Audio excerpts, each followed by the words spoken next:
to own it. Just wanted to take the time, learn all the things that I could about you. Now it's such a mess here. Oh, we are just stressed here. Used to be so easy with you. Thank you for coming on the show today. Thank you for having me. How long have you been at CMAC? I have been at CMAC for 9 years now. Is that almost at the very beginning, right? Or almost, yeah. CMAC opened in 2012, and then I joined in 2015. Wow, yeah. That's awesome. Yeah, it's been a great experience to be here, train folks how to make TV shows, and then also expand our offerings like The Big Tell. The Big Tell, yeah. So how long has that been going on, The Big Tell? This is, I believe, the 8th time we've done The Big Tell, although this is only the 7th year. So we kind of squeezed 2 of them really close together. The last one. Is that because of COVID? Not necessarily. I think it was more so that just the way the grant came together.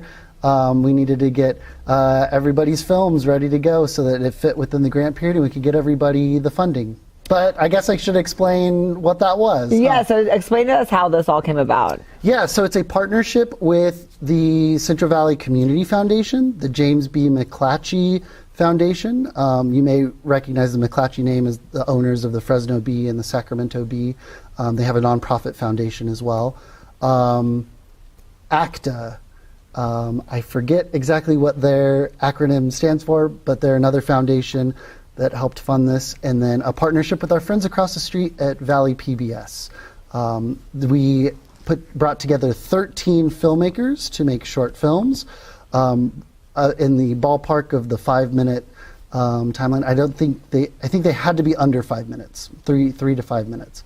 And these 13 filmmakers got an $8,000 stipend to make their films. So for the last... Separately or all together? Separately. Okay. They each got... For 5 minutes. $8,000 to make a 5-minute documentary. Wow, so that must be they must be really good quality. I think they are. I've gotten to see a sneak peek of a few of them, and they look very, very nice. They sound great, and they're all stories talking about things in the Central Valley, either a tough aspect of living in the Central Valley. Some of them do delve into some hard topics and subjects, the struggles of living in the Central Valley. But then other films talk about celebrating things in the Central Valley, different joyful aspects of the valley and things that folks might not know about. Is there a winner year, or they're not necessarily winners? They're all winners because they're all winners. Okay. Yeah, they all got to make their short film. I want to say we had over 50 applicants. Wow, yeah. And you have to sort that out. That's a lot. Yeah, I wasn't on the team, so if you weren't selected, don't get mad at him. Don't get mad at me. But yeah, we got a ton of applicants, and it had to be whittled down to these 13 folks to be given the grant, and then for the last 3 months they've been making these films. Yeah, so kind of right as the new year started, they started working on their short films. They just finished them, and now it's time to watch them. So April 16th, it's open to the public, so we could just come and watch them. And is there popcorn? What do we do? Yes, so Tower Theater, April 16th, 6 p.m. It is free to attend, although I would go to the website, thebigtell.org, to reserve your seat. It's not like assigned seating or anything, but just let us know you're coming. Is it just like one after another, or is there like a little gap? Yeah, we'll hear from the sponsors and the foundations that help put the money together, hear about the good work they're doing, and then we're going to watch all 13 films back to back. I didn't do the math. What's 13 times 5? 60. 12 is 60, so 65 minutes, an hour. Do we get to talk to the filmmakers? Is there a Q&A at all? At the end, there is a moderated Q&A. So our hosts of the evening, our master of ceremonies, who I don't know if we've announced who it is yet. So I won't spoil. You almost tricked you. I almost got it out. Our hosts will be asking the filmmakers questions. But if you attend and you have questions for the filmmakers, they'll all be there. They'll all make themselves available for for chatting afterward. It'll be a fun little party. So where do these films go afterwards? We can never see them unless we go that night. You can definitely come for the free screening seat on the big screen at the Tower Theater, but if you aren't able to make it, you will be able to watch them on YouTube and CMAC.tv, the CMAC website. They will also air on the CMAC public channel, and then also our friends across the street, Valley PBS, will air them. I don't know the date of when they're going to air on Valley PBS yet, though. So this is also a great opportunity for upcoming filmmakers that want to participate next year, perhaps, and we can kind of go and see what you guys are looking for. Yes, we haven't put together a timeline for the next Big Tell. But every year you pretty much have one. Yeah, basically we get the foundations together and we say we're ready to do another one. Right. And we scrape together those $8,000 times 13. So everybody in the film community should go check it out, because then they can figure out if they want to be a part of it next year, how, or even just actors can go and act in them next year and say, hey, can meet the directors of this film. Yes. And so it's a great networking. Awesome films to watch, great networking, meet the directors and the filmmakers. Yes, meet other actors. Some, although they're documentaries, some do some recreation work. So some people think, documentary, no actors. It's but it's less scripted. But there are opportunities for actors. And then, learn about future opportunities through the Big Tell or just here at CMAC. Have you seen these movies yet or not yet? I've seen sneak peeks of most of them. I didn't want to watch all of them because I want to experience them in the theater with everybody else. You come every year, you go and watch them, right? For the most part? Yes. Uh-huh. So what stuck out? What was one of your favorites that you can kind of recollect that you stuck out? One of my favorites has been about a neighborhood corn salesman. I had the people with the carts, and the Spanish word is escaping me. For the corn. I know what you're talking about. Yeah. Elote. Yeah. And then they put the spread and the spices on it. There's this gentleman who's been a local corn elote salesman forever, as long as this filmmaker can remember, and she always got corn from him and wanted to interview him and about his life and how he got here and why he does it. And the only bummer thing about it is I want to hear more from this guy. 5 minutes wasn't enough because he has such a rich I would think history. the biggget bummer of that is you don't get to eat the corn after. That too. Yeah, it made me really hungry. But we should be having popcorn. So if you get hungry, we should have some snacks available in the lobby. That's really cool. I'm so glad that you shared that, because I think when people are watching, they're like, because there is so much awesomeness here, and you just don't think about it all the time. And when you hear that, you're like, I know someone that does this, that, and the other. So I'm glad that you brought that up. Yeah, both the Big Tell, but also just members here at CMAC. Yeah, highlighting exciting, fun, and also hard stories of the Central Valley and being able to get the word out. Just like everything Sparkle, getting the word out about all the cool stuff happening in town. Well, thank you so much for coming on. I definitely want to go. And the 16th, what day does that fall on? That is Tuesday, April 16th, 6 p.m., Tower Theater. Okay, thank you so much. Thanks for having me.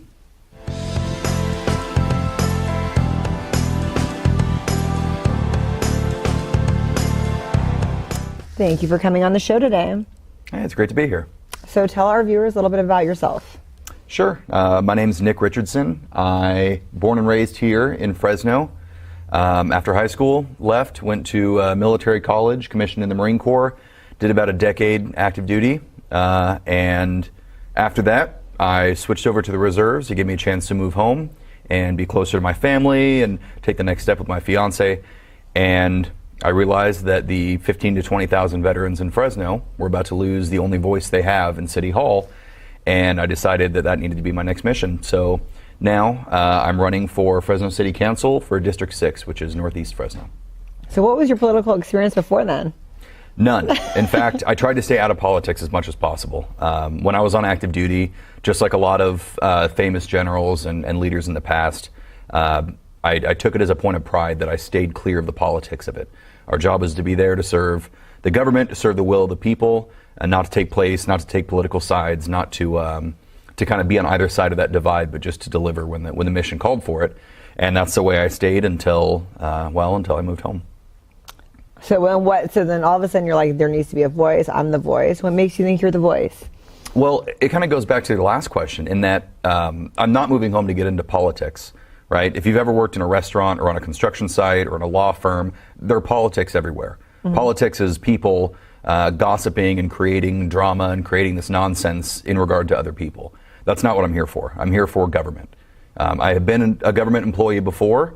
To an extent, I still am a government employee, and I'm looking to continue serving the people who I've been serving the entire time I've been in the Marine Corps, very vaguely, but now I'm ready to move home and do that specifically. So why me? Why this voice? Well, like I said, someone has to be able to speak up for those veterans, and it takes a veteran to be able to accurately relate to them. In addition, there's only one conservative on city council, and it doesn't matter what your politics are on the left or the right, all of city council is one party except for one person. Well, Fresno is a pretty diverse place, and everyone deserves to have their voice heard. And so I couldn't let the only veteran and the only conservative on city council leave and not have that seat replaced by someone who's able to speak up for those same groups. So are you friends with other people in the industry, and do you have relations that can actually help you if you do get that seat? You know, I've made a lot of friends in the industry, I guess we'd put it. But that really wasn't my goal. At the end of the day, the people who allow you to serve in a certain seat are the people who vote for you. So when it comes to meeting people who are going to help me get that seat, my method and my approach has been what I've always done, whether it was in the Marine Corps, in college, or before, by putting my feet on the ground, working hard, and walking for it. That's why we're the only campaign who even entertain the idea of walking to every single house in the district. That's not registered voters or Republicans or this or that. 23,500 houses. Oh, that's a lot of houses. It's a lot of houses. But those are the people that I want to meet. Yeah, is it nice to meet the mayor? Yes. Is it nice to meet other city council members? Absolutely. But the people who really will determine whether or not I am fit for this job and whether this is the time, they're the people who live out on Rush Avenue or on Sangamon or whatever street it is, who are out there just living their lives and want someone to speak for them. Those are the people I want to meet. So where were you living when you left Fresno? A lot of places. So I left Fresno. I went to school in Virginia, which is my second favorite state now, outside of California. I've lived in Florida, lived in Southern California, spent a lot of time in Arizona. I was stationed in Hawaii for a while. So kind of all over. Do you think that'll help if you're elected into this seat? Because you have been everywhere and you know kind of what's going on in other places. Some people that have been in Fresno their whole life, they have a narrow lens, and you can say, oh, this is how things were done there. I know people are here, and this is what it was like there. Do you think that will help you? Absolutely. I mean, I've seen emergency disaster relief, different ways of dealing with that when I lived on the Gulf Coast, when I lived in Florida. I've seen different ways of handling the homeless crisis when I lived in Honolulu, because Hawaii has an overwhelming homeless problem, especially in some of the population centers. I've seen different methods of water control and water use when I was in Arizona, or when I was in Southern California. I got firsthand experience when it came to the fires, fires in the hills and the effects that those have on the community and the environment. So yeah, I wouldn't stake all of my bona fides, if you will, on the fact that I've lived in other states, but they definitely give me a different approach and a different point of view when it comes to some of the issues that affect us here. I would think so. What are some of the changes you would like to see for the military, like in here, and that we just don't know about our veterans and everything? What kind of services do we need to encourage in the Central Valley and expand? So changes for the military, I'll leave that to the generals. We'll do the Central Valley. We'll go. Rob. But what are the things that I would like to do here in the Central Valley? It's a great question. So I graduated from Buchanan High School over in Northwest Clovis. We had more graduates killed in combat from Buchanan than any other high school in the nation since it was founded. Wow. Yeah, and it's something that we're very proud of, but it's something we're proud of it in a very somber way, right?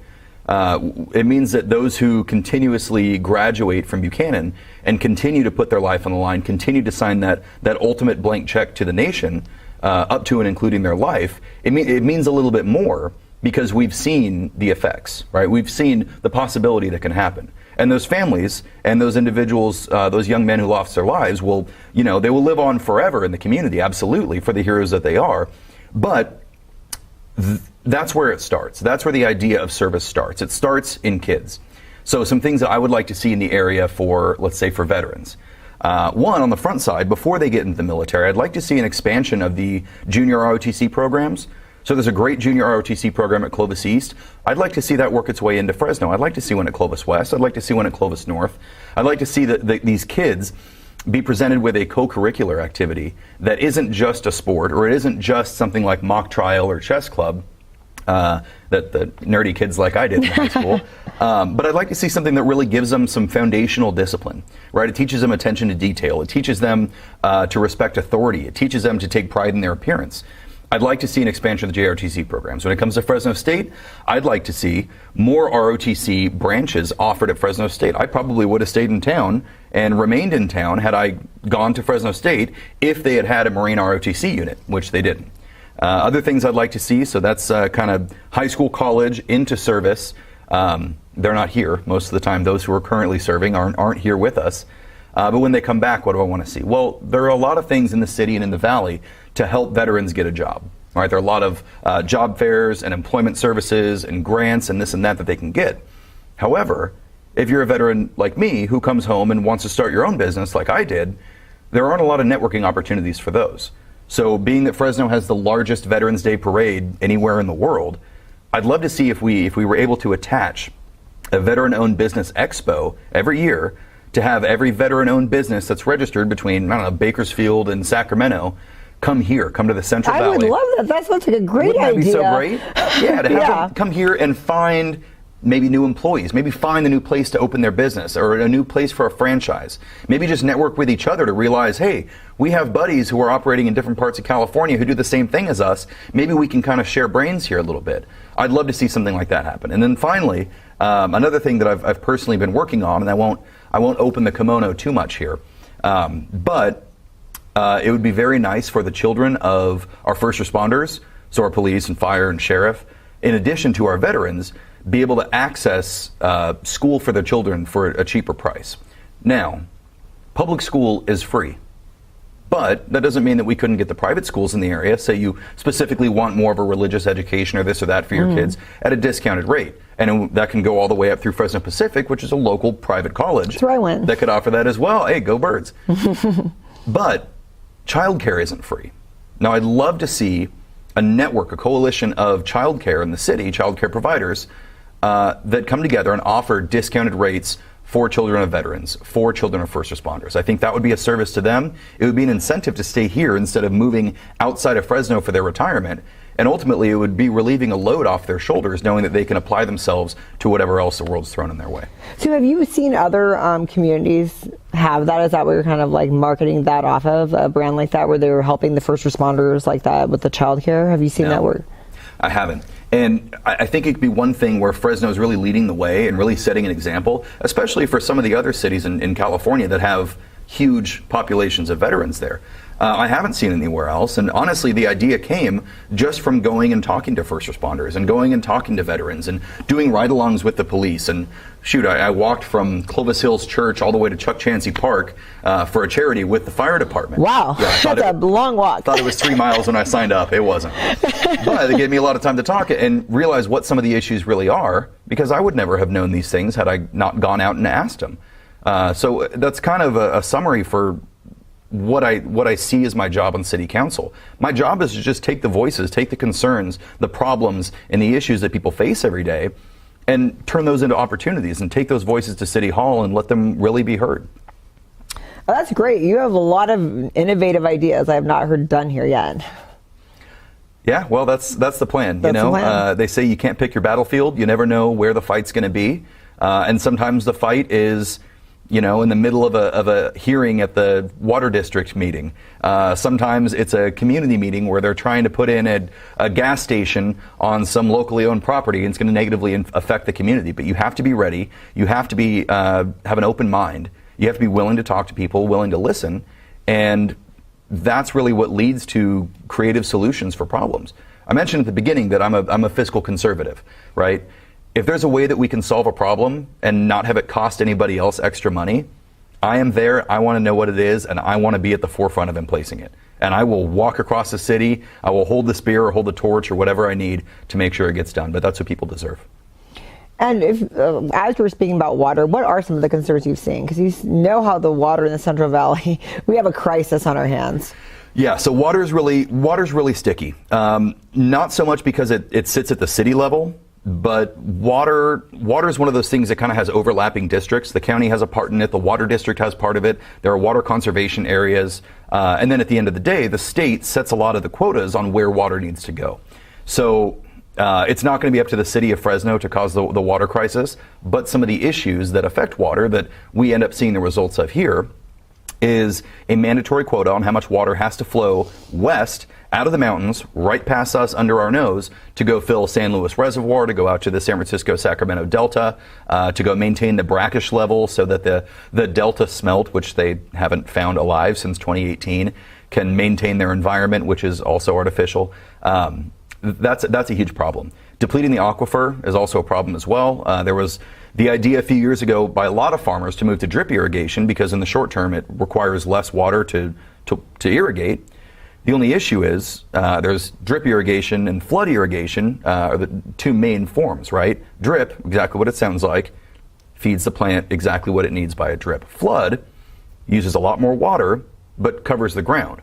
Well, after that water's been used, where does it go? It goes into the ground, and then it goes down and it replenishes the aquifers. Those aquifers are what feed all of the wells that the farmers use to pull up water to feed their livestock and to water the crops and everything else. So, a determination of where drip and where flood irrigation is best. I'd say really campaigning with our state assembly members to get some reform of the water policies that have been put in place is big.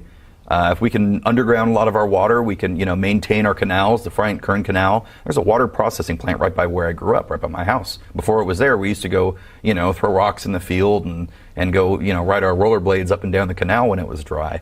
Water's a real complicated subject, and we can get into it a little later on, but that's not necessarily, city priority right now. So, where is actually the district encompass for our viewers that don't know? Because they did actually switch everything over in the last election about where this district covers. So, where do you cover exactly? So, District 6, also known as the Northeast District, is everything north of Bullard, between Willow, which is the Clovis boundary, and essentially Blackstone. Now, from Blackstone, it winds its way north just to the west side along the 41. And then up just past Copper to include some of those communities there. So you end right before Madera pretty much is like where it's... Yes. Yeah. District 6 is the limit of the city and the limit of the county. Then there's the river, and that's where Madera starts. That's good. That's where all the water crises are really happening right now is in Madera. They definitely see it firsthand, yeah. Okay, so that's great. And so what do you want to tell your voters about why they should vote for you? If any other candidate comes directly to your door and asks for your consideration, I would hope that they consider them as well. After the primary, so everyone's familiar with how the election system works, and if not, in March, every candidate on the ballot goes to the primary election. There were 4 of us. After the primary, the top 2 candidates move on to November for a general election. So there was proof in the pudding, if you will, that I ran an effective campaign up to the primary because we spent the least money and we came out with a success. How are you able to do that? By being fiscally conservative and putting in hard work instead of throwing things. Really, because you went to each house and did all that? I think it was. And also it was due to our legion of volunteers that we have, the brigade as we call them. People coming out of the woodwork to come help out. But that was just an effective campaign. I don't want to just run an effective campaign. I want to run a campaign the right way. I want it to be honest. I want it to be open. I want it to be upfront with people and tell them what they're getting and what they're not getting. You won't see on my website real niceties like, make Fresno safer or cleaner or give you more money. That's vague. People want to know, hey, how do you really feel about environmental impact? How do you feel about guns? What's your position on homelessness? What's your position on LGBTQ issues? What's your position on, marijuana? They want to know who you are, what you think. It's the equivalent of when dogs meet each other, they walk around in a circle and smell your butt. But that's just running an efficient campaign. I want to run it the right way. And really the notification to me, the moment I realized that I was doing this the right way, was when those 2 other candidates, candidate number 3 and number 4, who didn't make it through the primary, both got in contact with me and said, Nick, we endorse you. We're behind you 100%. Wow, how did that feel? It felt fantastic. From the very beginning of this campaign, I've gone to the other candidates and I said, listen, I'm not competing against you. I'm competing for the people of Fresno, for the people of District 6. And the fact that I was very upfront about that, the fact that I was respectful during the forums and debates and this and that and town halls that we had, because that should be the expectation, that you're respectful, you let them present their ideas, you present yours, and you allow the population to make the best decision that they have. It's not about bringing someone's name through the mud. It's not about a negative ad campaign or any of that. I don't believe in that. And I think they saw that in me, and I was honored to have both Raj Sodhi Lane and Molly Fagundes Johnson's endorsement, as well as Justin St. George, who was a former candidate for the same seat. That is awesome. Who are some of the other people that have endorsed you? So we have a lot of endorsements in the works right now. It's kind of a domino system that we have going on here with some other things that we're trying to fix with some local leaders. But there's a local police chief who's endorsed me. The county assessor recorder also endorsed me. We've had some leaders from the veteran community endorse me. And really the endorsements that mean the most, like I said, there's a great video I can send you as well. The endorsements that matter the most to me are the folks who live on the corner, the folks who are unhappy in their neighborhood with the speed of the cars driving by, those who are about to lose their business or potentially lose their home.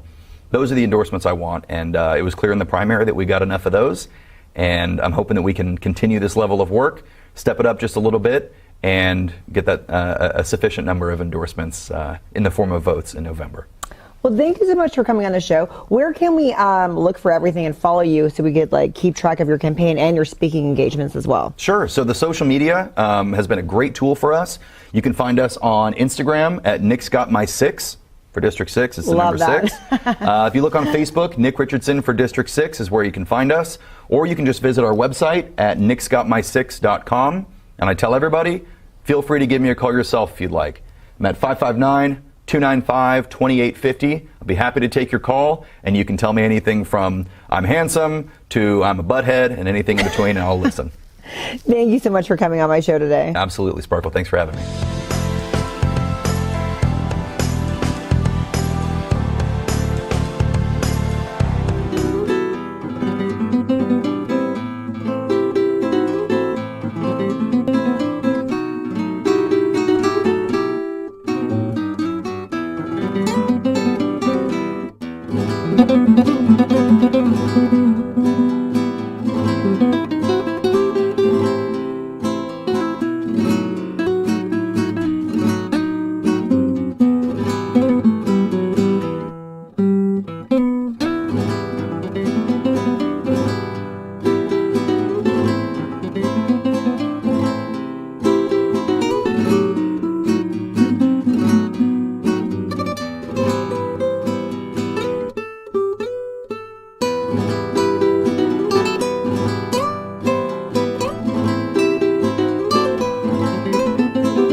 Thank you for coming on the show. It's a long time in the making. I've been watching what you do for so long. It's been a while. It's been a long journey. And you work with so many people all the time. I can't even keep up. Everyone seems to have worked with you at some point. They've crossed paths. It's funny because when you go places and you don't realize the impact you've had until people just start coming up to you or calling your name when you walk in places, and you're like, wait, who called me? And then they're like, do you remember me? And you're sitting there and you're like, dang, I'm trying to remember so hard, but I always have to tell them because I'm very honest. That's good. I kind of go halfway, half and half on that if I could play it off or not. I'm like, no, I can't. You're like, I'm like, yeah, I remember you. That's right. That long pause, right? How long have you been doing music? Actually, this is going to be my 10th year. That's it? Yeah. I'm like, that's it. That's it. But people have been doing this for years. But think about how much of impact you made in 10 years. It was that's amazing. Yeah. It's been, and a lot of it is the gratitude to my mentors and my partners that guide me along the way and kind of sit back and tell me, you know, like, okay, what are you working on? All right, well, and now I kind of talk to them like, well, what do you think? And they're like, give me their input, but it's your thing, and you know, so it's pretty awesome that I have that relationship with quite a few people out here. But your whole thing is you're everything. You're behind the scenes and in front of the scenes. So that's a big dynamic. Tell us how that works out. At first, it was crazy because, you know, most music managers are behind scenes. They don't come out very often. But I kind of started backwards. So started off in front of the scenes as a junior, like just street promoter, putting flyers, banners. And you know, one day I was like on Snap and I kept thinking like, okay, well, I'm just come to the show, you know, it's kind of lame. So I was like, hey, what's up? It's Nanners559. I'm out here from Fresno, Cali, the Central Valley. I just wanted to let you know what we got going on this weekend, you know, and it's kind of like a whole pitch. And then I just got so used to doing it in the short time frame that a Snap ends that it became repetitive. And then now people say it back to me. They're like, hey, it's Nanners559. And I start laughing. I'm like, hey, that's how I know you follow them. I love to you, you know, but it's a lot of love and appreciation. So you actually go out and do all the groundwork of the promotions as well. You paper the cars, do it all? Everything. Put the flyers on the cars. Actually, my daughter helps too, and my sons, they were my first team to build that I built on. You know, they're like, you know, we got you, Mom, and we all have backpacks and walking down the street and putting the flyers on. And I got pictures of when she's like 4 or 5, you know, just handing out flyers. And it was funny because she'd be doing one side and I'd turn this way and hand him out, and then she's like, look, Mom, give me $1. I was like, you made more money than I did tonight. But you know, she made a lot of her own connections that way. And so how long have you've been in the music as well? You actually do. So what, do you collab a lot and just try to piggyback off of some people? Well, in the beginning, I started off with, shout out Big Boom Street Promotions. I started off with him, and you know, the loyalty was built after, and I got introduced to him by my good friend Juliana. So she's his VP, his wingman, and so she was like helping out, and she just introduced me to, you know, like, okay, you know, just hand out the flyers, you know, because she knew I wanted to be in music videos. That was the whole goal, was to be in the, you know, background dancers and be with those, I want to say go-go girls, because I really didn't kind of fit that criteria. It was more like a hyphy movement. So, but it worked out. It worked out, you know, after a while, then I ended up branching out from just one promotion company to about 9 in 1 week. And then it just kept growing, and each one I had to have a conversation with them and let them know, look, I'm in this promotion company, and you know, just to let you know, like, loyalty stands though. So what you tell me, I'm not telling the next, you know. So I built trust off of that, you know. And I've had you know, Umpanak Entertainment, Nova, Two Turn Entertainment. There was Rogue Atlas. I mean, there was California Live, Ray Young. I mean, I could go on and on. The list is, you know, it's unstoppable. Dre Stone, shout out to him, and he's not even from here, but we have a great as VP to the Syndicate chapter. So we have a chapter here, but he's based off in Dallas, Texas, and Las Vegas. So we have a lot of movement. So we're international. So my business is also partnered up with other businesses. So what do you do when you have a lot of conflicting events? I'm sure that you've had a lot of that. Where it's like, okay, I have like 3 things on 420. Like, you know what? There was one time when I did accidentally book 3 events in one night. And, you know, I didn't realize how I'm looking at my calendar and I'm just like, oh my gosh. I was like, oh, snap. Okay, this one starts at 5. I'll go from 5 to 7:30. And I'll go from this one to about 10:30 to this show, because that one started at 7. And then I'll go to this one at 11. I made all 3 of those shows in one night. Oh my goodness. And all 3 different outfits, because I kept closing my car and change as I go. And wow, that is impressive. That is so funny. It was like, you know, okay, one minute I have my hair like, you know, up here, and the next minute I have it twisted, and then my friend's braiding on one side on the way to the show, you know. But that comes with the territory. You got to be ready, you know, at any given moment. And that's why, like I'm on for 4 hours of sleep because I went to work today. Oh my gosh. What is your day job? Well, actually, it's not day. Well, I work in group homes, so I do a lot of, I was a youth counselor, and so now I do childcare workers. So I do a lot of different, you know, avenues. And you collab a lot with that, because you get a lot of that out in the music scene. So tell us how that works. I'm a street mom, I guess you could say. So, you know, and thanks to my daughter too, HPP, baby TT. She has a lot of her friends, and a lot of the kids always come to me, and they want to be in music, but I really run my management on a different dynamic. So most people want to sign, they see talent, and I have criteria. If you're a minor, I expect you to have good grades, good attendance, and then we'll put you on shows. Well, that's not fun. No, but it's not. But I want it to That's be really cool. Yeah, I want it to be earned though, because in life it's a lesson that you have to show up to work. You got to be on time, and that's how you get paid. So this is their job, and I'm teaching them early on as I work with them. Like, my daughter's my youngest artist, and she knows how to set up my podcast. She knows how to, call the artists that I need to get in touch with. I tell her to pass these messages along. So she's really my little vice president in training. So she's been doing good. She's also part of HPP, my nephew's promotion team, which is Sean F., who you see everywhere viral right now. So you were casting for his music video. Yeah, I was in his music video, but my daughter was a highlight because that's her own. Look at her, she's dancing. So, everybody's been catching on. They're like, who's the little girl in the pink sweater? And then she's in the next video, who's the little girl in the red sweater? So she's constantly wearing sweaters. So that's, and so that's catching on. And but she's had a lot of good network herself with music artists that are doing their, from the Bay Area. They're already in movement. So, from Capolo, there's who else? Ace Fetty Gang, Ace Rico, which my son's skits, he's also an artist, so he just dropped a song with him, so that's going viral. Everybody right now that we collab with, it's about trying to unify everyone, and that's the goal. We got something cooked and works with that soon. That's awesome. So what should we be looking out for now? What's some of the big things that are coming up this year? Well, we got two big projects, and I don't want to say too much because let's say what you can. But the two big projects are, it's going to bring attention. It's something that hasn't been done here in Fresno and in the Central Valley, I should say. And I haven't seen it done anywhere other than out of state. And it's kind of an idea I got from one of the famous rappers that's already doing his thing and viral and been made it, but he's a great inspiration, and I think that he has a lot of talent. So I watched as he was growing in his journey, and that's the good thing about being in the music is learning from different people. So shout out to Jay Stalin. I was around Livewire for quite a bit when Livewire was here, and I got to see how he ran the business, and I got to hear his music before he dropped it. We had. And let me tell you, when he says, come, before I drop my music, let me know what you think, we're sitting there for hours. It's not something you just go in there and be like, oh yeah, it's good, drop it.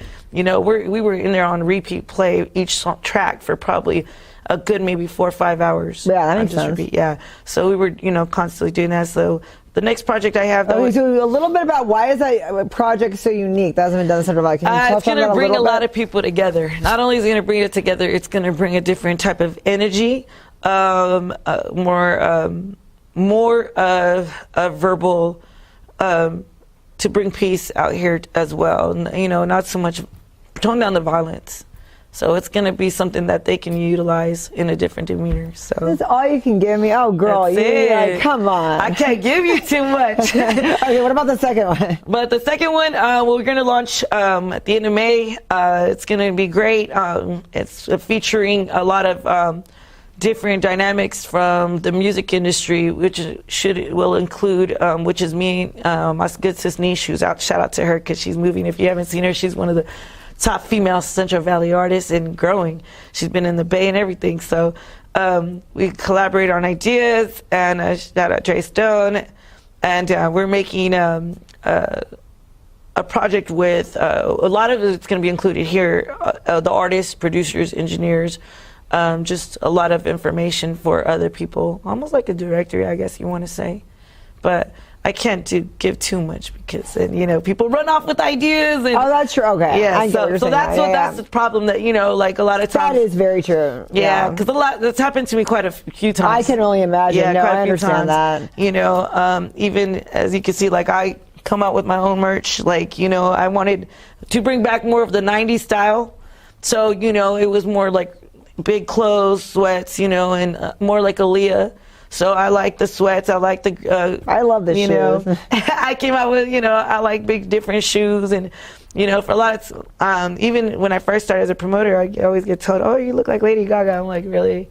Because my hair was bleached blonde, and so everybody would always. I had groups following me at one time, at Grizzly Fest. It was funny, and they're like, "Excuse me, are you her?" I'm like, am I who? I'm like, and they're like, Lady Gaga? And I said, no. They're like, you look so much like her. And it was funny because they're like, we all wanted to know. And I look, and it's like a group of people. That is funny. Oh, my God. But when I do dark hair, like, I get mistaken for Amy Winehouse. They're like, oh, you used to look like her. That's crazy. And I'm like, well, rest in peace. I'm like, oh, thanks. I say that, But it's great. It's a great energy, And a shout out to my management team because they've really been putting in work. One of my artists, he does YouTube, and he also does podcasting, and he has music, and he's a TikTok famous, so he's doing his thing, Jay. And then Big Drew, Lee Boy That King. I have my DJ, Caution, and it takes a team to do this, Everyone everyone always wants to be independent, but in all reality, it's hard to focus on just one thing that you're working on doing. So you got to have a team, and I really have a team. I have a team of everything and everywhere, and if they're not signed to me, we're still in collaboration. Yeah, you still have to work with them. Yeah. So we network with each other that way, and so, we're bridging a big support system, so it's working great. So shout out King Culture, A-Wiz. I mean, the venues are big. It's a big, we got to be able to have a spot to do our events. So, the Fulton's been great to us. Also, Marlowe's has been great to us. 559 Beer has been great to us, and Clovis. So, I definitely want to shout out those venues because if it wasn't for them, we really have nowhere to do those shows except pop-ups, and it's not easy. It's really not. And you've done stuff at Full Circle Brewery too, right? Yeah, we did Full Circle. That's Oompa Knock Entertainment. He's done a lot of shows there. It's great. He's got and California Live. So with them, I've been with them for years, but it's always great when you have a solid foundation and good people, and they're awesome people, so I try to help them out, promotion and like I said, Big Boom, that's I started off with him, and we still rocking solid. He's done a lot of shows, and so like he's one of the greatest promoters that I've worked with, also, and I look at them as mentors. There's a lot to learn from them, because there's a lot behind scenes people don't know that it takes to just do a show.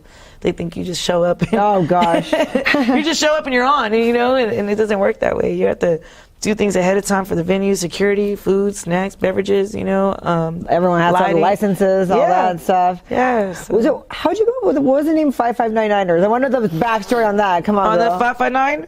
The 559ers was like the Nanners. So Nanners started with, actually, it's a family-given nickname. Okay. So my mom, my little cousins used to run around, and they'd be like, Leanna Banana, Nana, and then from Nana, it went to Nanners. Oh, that makes sense. And then because, the Gerber baby foods, okay, don't laugh at me now.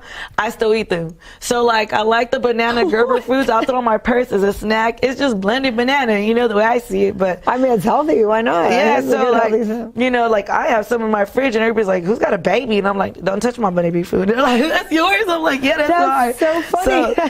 So, I really got my name Nanners from just, always carrying those around and eating them, and that was just my thing. So my aunts called me Nanners, and one day, my mom drops me off at school, and everyone, they had different names for me. I had Energizer at school. I had Silly one, because I was always that outgoing person.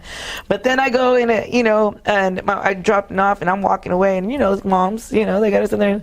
Bye, Nanners. I love you. Be good at school. I'm like, oh dang, I'm walking away, and the next thing I see her friends are like, oh, they're Nanners.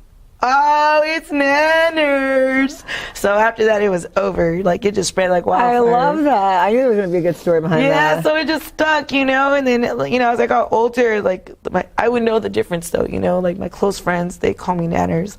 But people who know me in music, it's Nanners559. All right. So I can distinguish the difference. I know and... So where can we follow you on all the platforms? Is it 559 Nanners all the way across the board? Well, it is. It's easier to Google. Just Google Nanners559, hashtag Nanners559. for Instagram, But like all that. Instagram is Nanners559. My Facebook is my government name, Leanne J. Moreno, because they wouldn't allow me to do Nanners559. But everything else is YouTube, Facebook, YouTube, my Snapchat's Nanners_559. You know, and then, everyone needs to follow you because you're very good at telling us what's going on, when, and you always are casting like some craziness. So it's like you're gonna tell us what to party or what to do. Like, yeah, or whatever. so you know, and it's funny because you know we see the action and going on. You know, people ask me, "Oh, where's it at?" or "What are we doing?" So actually on Snapchat, we created a party. My nephew did. He created a party group chat. So you know, just for people who want to go out and just get out for a while. So yeah, we have it. He has a whole group chat, and there's over 400 people in there. So. Yeah, when we post on there, hey, the flyer's here. Shout out DJ Banks for that. We'll post flyers in there, and they're like, you know, those who make it, those who don't. But it's great, you know. And then I do my own events, and I do have an all-woman show movement that I've been doing, promoting women in music, or in that industry. And then, of course, I have my podcast, the Nanners559 Show, that I play everyone else's music. And we can all follow the podcast on what platform? Everything. I'm on Spotify, iHeartRadio. Okay. Yeah, shout out to my DJ Caution for doing that. You know, he's been able to extract my stuff and audio and everything, and he's putting it on every platform. So we're on everything: Spotify, YouTube, Facebook, Instagram. Oh, you're not gonna come here and do a little bow. Come on, just come up. Come up and just do a little thing. So this is my daughter. She has her own Instagram, right? This girl's gonna have her own stuff. What? And then tell them what you do. I do music, and I go in music videos. Go a little bit closer. Come in the middle, girl. You got this. Yeah, there you go. Yeah, like right in the middle. Okay, so I do music, I'm in movies, and I do music videos for my Uncle Sean. So we gotta follow her. What's your Instagram? HPP Baby T. HPP Baby T? Yeah. Okay, we got it. Thank you guys so much for coming on the show today. Yes, thank you. And shout out to Everything Sparkle, because I love this. You know, when I first seen this, I was like, this is great. I love sparkles, and I love the color blue. It's great.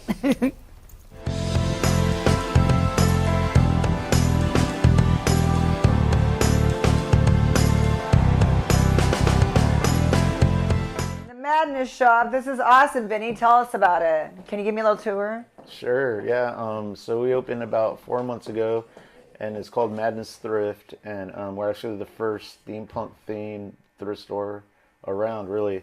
And we sell a lot of gothic stuff in here, and we sell a lot of unique things, like from local artists and stuff. And I also have vendors that are crafters. We sell a lot of, they have like sections where they have their own individual stuff that they make, and I do horror art right here because I do horror conventions. I love these. And I sell them at the conventions and stuff like that. We sell, it's like a thrift store, but it's more like a higher end kind of thrift store. But we do have really good prices, and the point of the store was to be affordable for people because everything's so expensive. So we do get a lot of customers that come from this is so cool. low cost housing and stuff that buy from us too.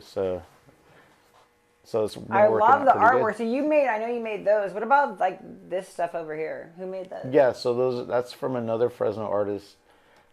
She does paintings and stuff like that. So you can find like a lot of unique things in here, like you wouldn't find in other places. Freedom sweater. And those are all like custom made clothing and stuff that they do. They make all that candy there.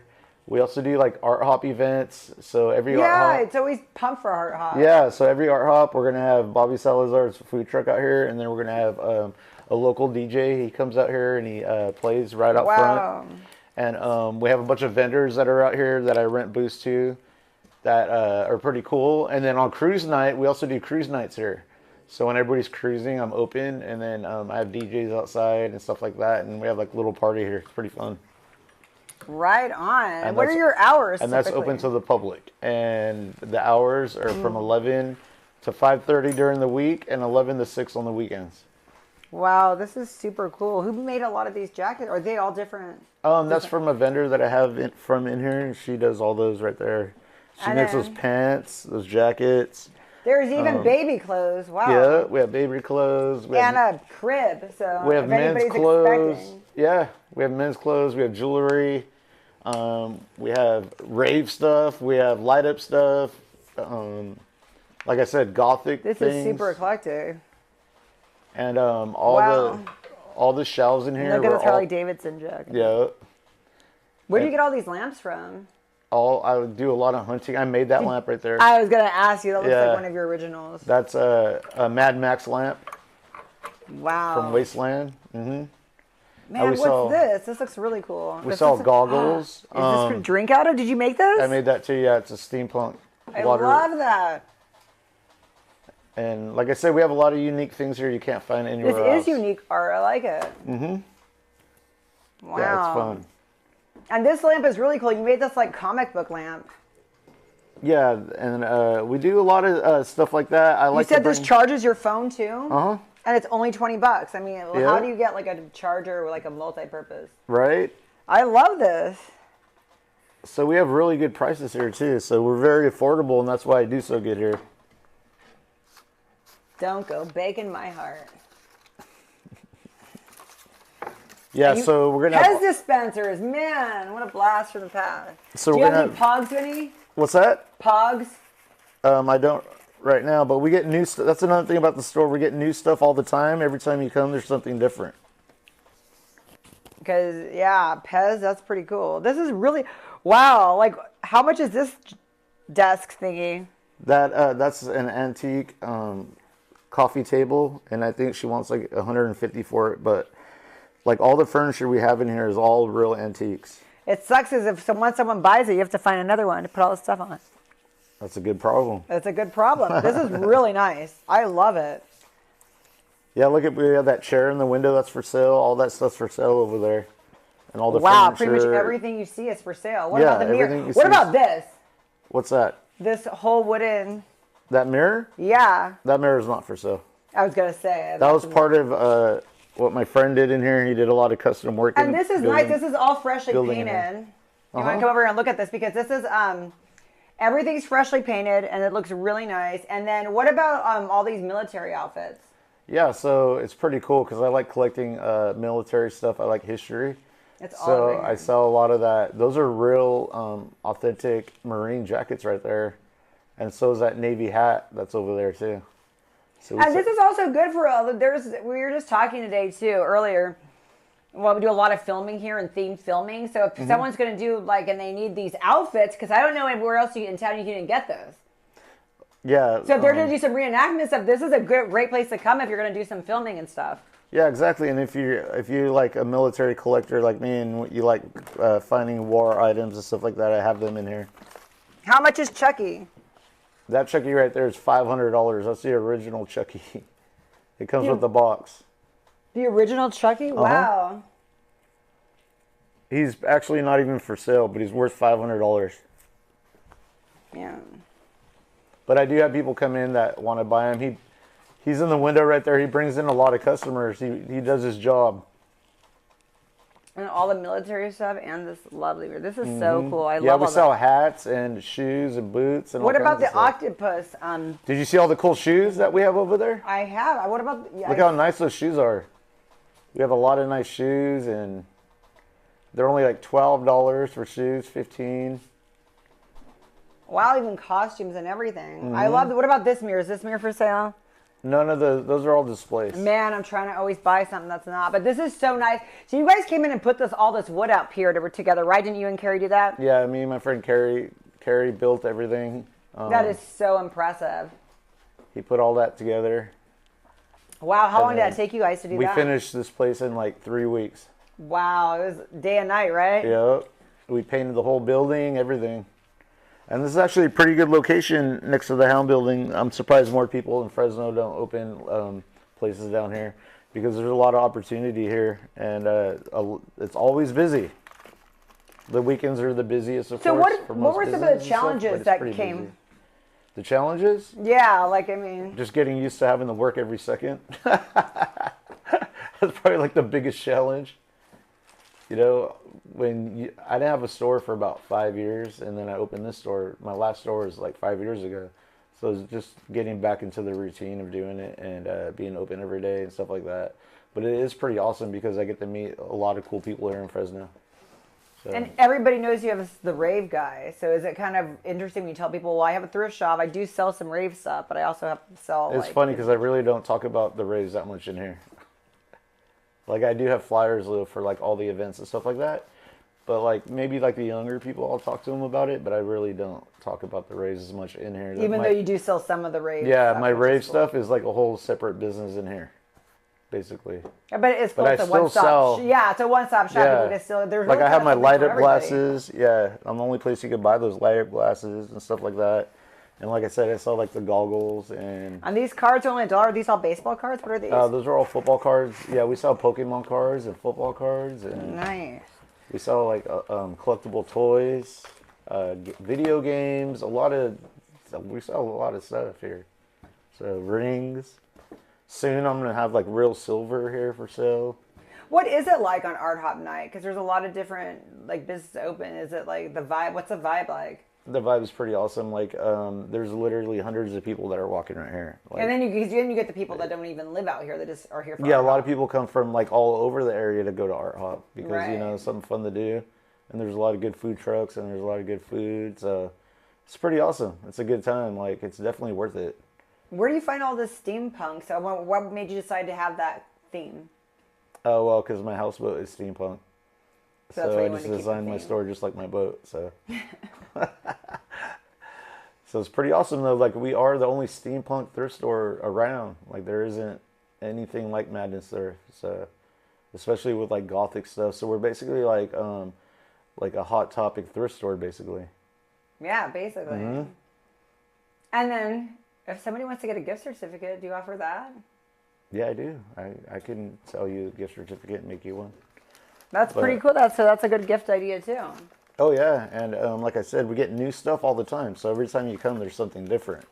It's not like the same items every time you come, you know. Like we like to change it up a lot. And then my horror art right here sells pretty good. People are really into it. And we have FSU stuff. We do have a lot of very great variety of things. Fresno State stuff, and we do sell NFL products in here. And check out those gothic Ooh, purses. Look at this. This is so cool. I love this.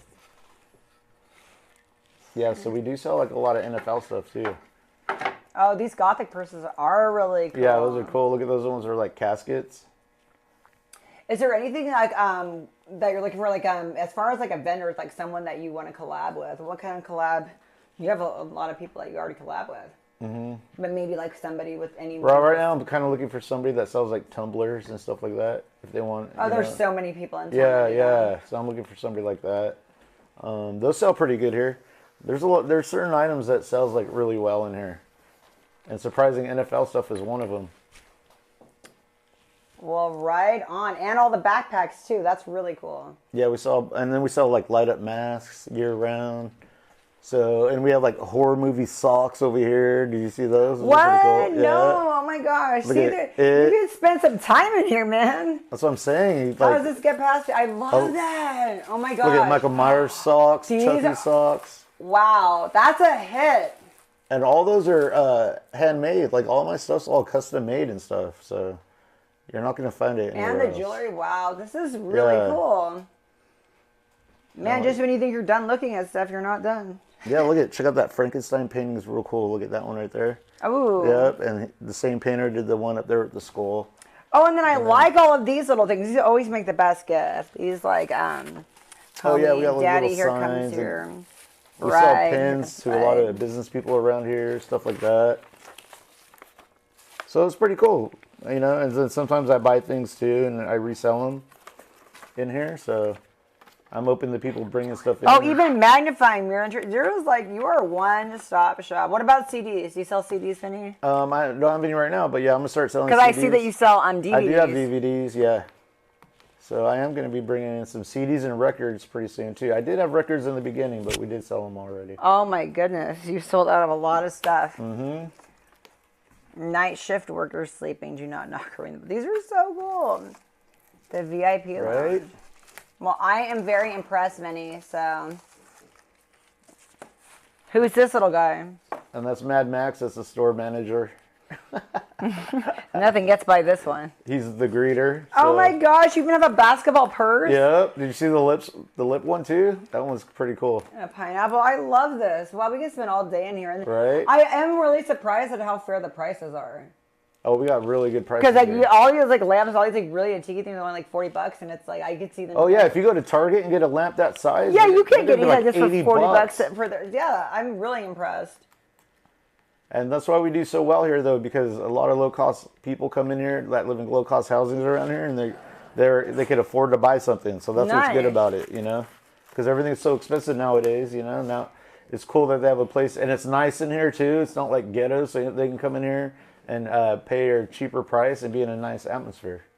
So That's pretty how awesome. open are you when people put in their requests? Because you make a lot of cool dolls. You make a lot of the pinhead stuff. I know some of that stuff takes a long time. Yeah, I got shrunken heads right here. for So sale. are you open sometimes when people come in and ask for some custom stuff? Oh yeah, definitely. I like doing that kind of thing.